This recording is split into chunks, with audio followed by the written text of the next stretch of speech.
రీసెంట్‌గా IT companies చూసినట్టయితే లే ఆఫ్స్ అని చెప్పేసి చాలా మంది ఎంప్లాయీస్‌ని తీసేయడం జరుగుతుంది కదా! సో, ఫ్రెషర్స్ ఇంజినీర్ చేసిన వాళ్ళు ఎవరైతే ఉన్నారో వాళ్ళ మీద ఏమైనా ఎఫెక్ట్ పడే ఛాన్సెస్ ఉందా?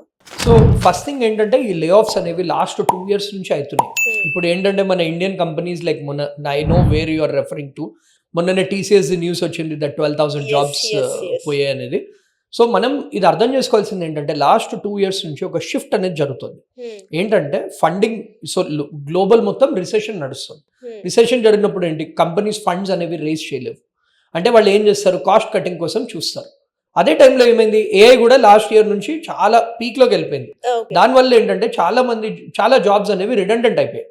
ఇదివరకు ఏంటంటే ఇలాంటి టాప్ కంపెనీస్ అన్ని బెంచ్ మీద పెట్టేవారు, అంటే ప్రాజెక్ట్స్ లేకపోయినా కానీ వాళ్ళ పేరులో ఉంచుకుని ఏదైనా ప్రాజెక్ట్ వస్తే అలొకేట్ చేసేవారు.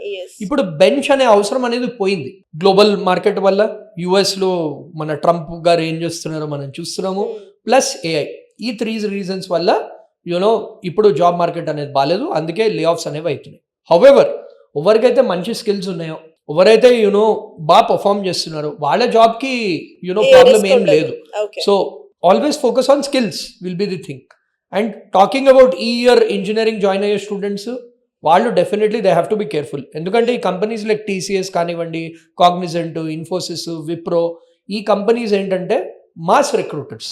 అంటే కాలేజ్లో ఈ టాప్ కాలేజెస్లో కూడా వీళ్ళు వెళ్ళి మ్యాక్సిమం స్టూడెంట్స్ని ఆపర్చునిటీ ఇస్తుంది అనమాట ప్లేస్మెంట్ తీసుకుని. ఇప్పుడు నెక్స్ట్ 4 ఇయర్స్లో ఇది మాస్ రిక్రూటర్లో కాకుండా ఓన్లీ ప్రాబబ్లీ 20-30 స్టూడెంట్స్ తీసుకుంటుంది compare to 150-200 students which is happening right now. So skills మీద ఫస్ట్ ఇయర్ నుంచే ఫోకస్ అనేది పెట్టాలి, లేకపోతే జాబ్స్ అనేవి రావు. ఓకే.